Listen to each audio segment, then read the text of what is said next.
Hello guys, आज हम class 8 का चैप्टर मैथ का फर्स्ट चैप्टर जो है कि रैशनल नंबर, आइए वो पढ़ते हैं।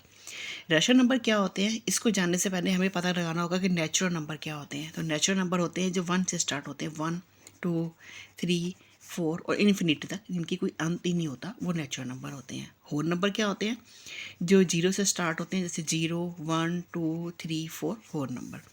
इंटीजर क्या होते हैं, 0 से इधर की पॉजिटिव काउंटिंग जो होती है 1 2 3 4 ऑनवर्ड, और 0 से इधर -1 -2 -3 और इधर भी ऑनवर्ड दोनों।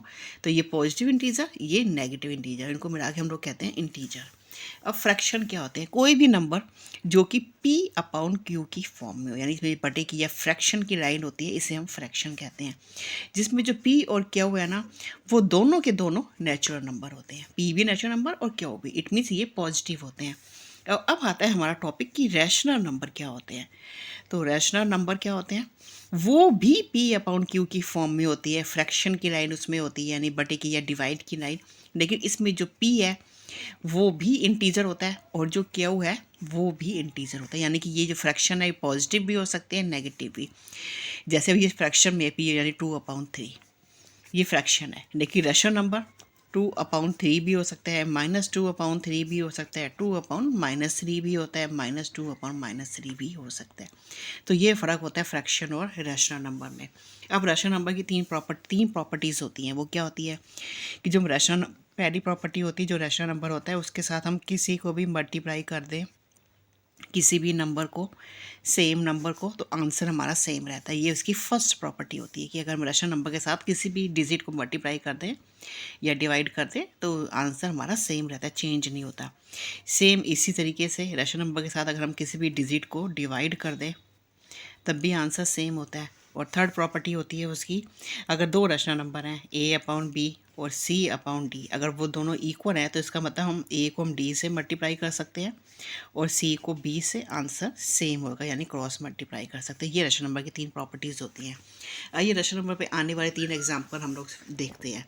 फर्स्ट एग्जाम्पल क्या होता है रैशनल नंबर में, कि हमसे अक्सर क्वेश्चन किया जाता है इक्विवेलेंट, आपने देखा होगा इक्विवेलेंट रैशनल नंबर निकालने के लिए कहा जाता है। जैसे अब ये 2/5 है, इसकी आपको कहा जाएगा कि 4 इक्विवेलेंट रैशनल नंबर निकाले, तो इसको आप कैसे निकालेंगे, आपने 4 टाइम्स 2/5 को लिख देना है, फिर आपने मल्टीप्लाई करना है। 1 के साथ तो ऑलरेडी मल्टीप्लाई है, तो फिर आपने 2 के साथ, 3 के साथ, 4 के साथ और 5 के साथ। तो फर्स्ट जैसे 4 निकालने के लिए कहा है कि 4 इक्विवेलेंट रैशनल नंबर निकालिए, तो 2 2 का 4, 5 2 का 10, 2 3 का 6 और 5 3 का 15, 4 2 का 8 और 4 5 का 20, 5 2 का 10 और 5 5 का 25। तो इस तरह से हमने अगर 4 कहा जाए, 5 कहा जाए कि इक्विवेलेंट रैशनल नंबर निकालिए, तो हम उसी डिजिट को 4 टाइम्स लिख देंगे और उसके साथ 2 को, 3 को, 4 को, 5 को मल्टीप्लाई करेंगे, तो हमारे इस तरीके से इक्विवेलेंट रैशनल नंबर आ जाते हैं। रैशनल नंबर का फर्स्ट क्वेश्चन यहाँ तक कि यही होता है। अब सेकंड देखिए, हमें अक्सर कहा जाता है कि रैशनल नंबर को स्टैंडर्ड फॉर्म में करिए, स्टैंडर्ड फॉर्म। इसका दूसरा नाम भी हम ये भी कह सकते हैं कि इसे लोएस्ट फॉर्म में करिए। तो हम दो मेथड सीखेंगे स्टैंडर्ड फॉर्म में रैशनल नंबर को करने के लिए। जैसे हमारा क्वेश्चन है 48/84, ये रैशनल नंबर है, इसे स्टैंडर्ड फॉर्म में करिए। तो सबसे पहले तो हम माइनस को ऊपर कर देते हैं, ठीक है।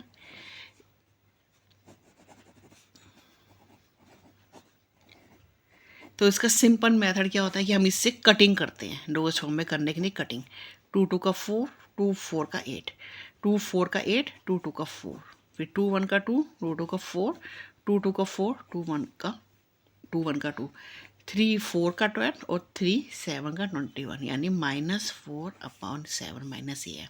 ये तो सिंपल मेथड है। अब इसका एक और मेथड है लोएस्ट फॉर्म में करने के लिए, वो क्या होता है, उसके लिए हमें HCF निकालना पड़ेगा। HCF कैसे निकाला जाता है, आपने छोटी क्लासेस में देखा होगा कि 84 को 48 से करके उसका HCF निकालते हैं। तो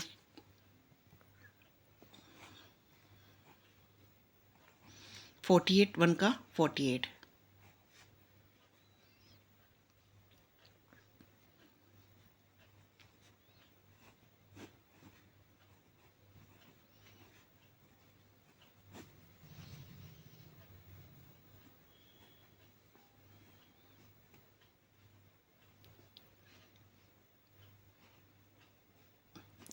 तो इसका HCF आता है 12। तो हम इसके HCF के साथ इसे HCF के साथ हम डिवाइड कर देते हैं। तो 48 को जब 12 से डिवाइड करेंगे तो आएगा 4, और 84 को जब 12 से डिवाइड करेंगे तो आएगा 7। तो ये दो मेथड होते हैं स्टैंडर्ड फॉर्म निकालने के। एक तो हम सीधी कटिंग करके निकाल सकते हैं, और दूसरे के अंदर हमने स्टैंडर्ड फॉर्म में इसको करना है तो HCF निकालेंगे, यानी जो बड़े वाला है उसको अंदर रखेंगे और जो छोटा है उससे बाहर रखेंगे। फिर 48 1 का 48 माइनस करा 36, अब 48 को अंदर रह गए। 36 1 का 36, फिर माइनस किया 12, अब 36 को अंदर कर गए तो 12 3 का 36, तो 12 इसका HCF है। न्यूमरेटर और डिनोमिनेटर दोनों के साथ हमने 12 को डिवाइड किया तो हमारा सिंपल लोएस्ट फॉर्म में आ जाता है। अब इसके बाद तीसरा क्वेश्चन जो ये हमने पहले सीखा इक्विवेलेंट फ्रैक्शन, फिर हमने देखा स्टैंडर्ड फॉर्म में, जिसकी हमने दो मेथड्स देखे हैं। अभी पहले स्कूल्स में HCF फॉर्म में सिखाया जाएगा, बाद में आप डायरेक्ट कटिंग करके भी लोएस्ट फॉर्म में कर सकते हैं, या फिर HCF निकाल के भी कर सकते हैं। अब इसका थर्ड क्वेश्चन जो बनता है वो बनता है असेंडिंग करना या फिर डिसेंडिंग कैसे करते हैं रेशो नंबर की।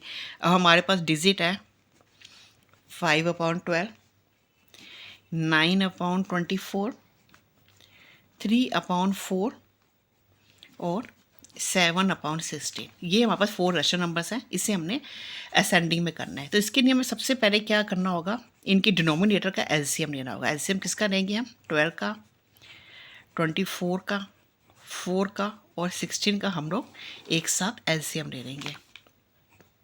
12, 24, 4 और 16 का LCM 2 6 का 12, 2 1 का 2, 2 2 का 4, 2 2 का 4 और 2 8 का 16, 2 3 का 6, 2 6 का 12, 2 1 का 2, 2 4 का 8।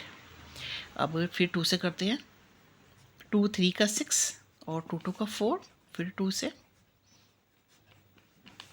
और लास्ट में हम 3 से करेंगे और सब 1 हो जाते हैं। तो इसका LCM बना 3 2 का 6, 6 2 का 12, 12 2 का 24, 24 2 का 48। ये हमारा फर्स्ट स्टेप है कि हमने सब डिनोमिनेटर्स का हमने LCM ले लिया। अब क्या करना है, अब हमने क्या करना है, जितनी हमारी डिजिट्स है ना उसको हमने लेंथ वाइज उतार देंगे।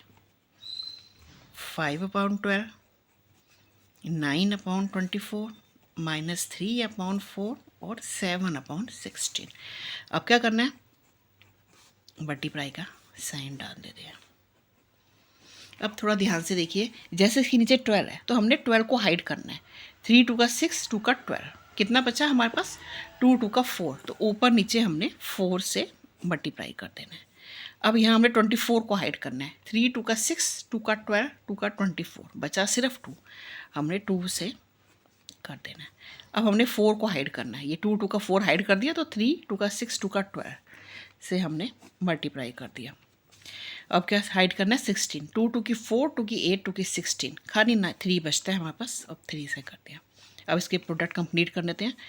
5 4 की 20 और 12 4 का 48, 9 2 का 18, 24 2 का 48, 12 3 का 36, नीचे 48, 7 3 का 21 और नीचे 48। ये सब हमने क्यों किया, ये सब हमने इनके डिनोमिनेटर को इक्वल करने के लिए किया है। अब हम इजीली देख सकते हैं कि सबसे बड़ा सबसे छोटा कौन सा है। इसमें हमें सबसे छोटा ये है -36/48। इससे बड़ा कौन सा है हमारे पास, इससे बड़ा ये -20/48। इससे बड़ा -18/48 और सबसे बड़ा 21/48।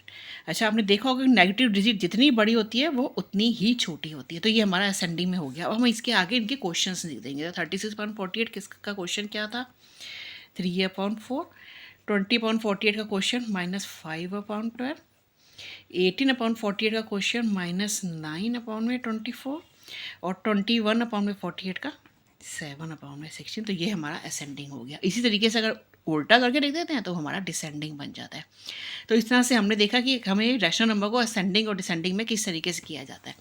अब इसका एक लास्ट क्वेश्चन कि रैशनल नंबर को नंबर लाइन पे कैसे दिखाया जाता है, आइए वो हम सीखते हैं कि रैशनल नंबर को हम नंबर लाइन पे किस तरह से दिखाते हैं। जैसे हमारी डिजिट है 3/5, इसे हमने नंबर लाइन पे दिखाना है। यहाँ पे ये 0 है, ये 1 है, 2 है, 3 है, इधर -1, इधर -2। तो आपने जो है हमारा अगर न्यूमरेटर इससे छोटा है तो हम एज इट इज़, तो हमारा यानी कि जो 1 से ना नीचे है इसके 5 पार्टीशन कर लीजिए, 1 2 3 4 और ये 5 हो गया। तो इसमें 3 पार्टीशन जो है ना उसको हम लिख देते हैं 3/5 सिंपली, जब न्यूमरेटर छोटा है। अच्छा, हमारी अगर डिजिट बड़ी है, जैसे कि हमारी डिजिट है 13/4, तो हम इससे पहले मिक्स्ड फ्रैक्शन में कन्वर्ट करेंगे। 4 3 का 12 1, तो इसका आंसर बना 3 1/4। अब इसे नंबर 9 पे अगर हमने करना है तो पॉजिटिव है तो हम इधर का लेते ही नहीं है, ये -1 ये 0 है। 1 2 3 4 1 2 3 4, तो ये 3, यानी हम 3 तक तो समझो आ गए। अब उसके बाद हमने आगे जाना है तो हम 4 पार्टीशन करके 1, जैसे ये है ना 1 2 3 4, तो इसे हम कहेंगे 3 1/4। इस तरह से अगर नेगेटिव साइड है तो हम नेगेटिव साइड भी इसी तरह चल जाएंगे। तो इस तरह से हम रैशनल नंबर को नंबर 9 पे दिखाते हैं। अगर हमारा न्यूमरेटर छोटा है तो 1 से नीचे में ही हम मार्किंग कर देंगे, जितने नीचे उतने हम पार्टीशन करके तो थर्ड पार्टीशन को मार्क कर देंगे। और अगर हमारा न्यूमरेटर बड़ा है तो पहले हम मिक्स्ड फ्रैक्शन में कन्वर्ट करेंगे, उसका आंसर साइड में आ जाएगा। जैसे अब यहाँ पे 3 आया तो हम 3 आगे चले जाएंगे। अगर यहाँ पे 5 होता तो हम 5 के बाद, तो हम 3 पे करके 3 के बाद यानी 3 और 4 के बीच में 4 पार्टीशन करके 1 को लिखेंगे 3 1/4। इसी तरीके से हम नेगेटिव साइड में भी जाएंगे। तो हम इसकी बैक एक्सरसाइज देके जल्दी ही आएंगे।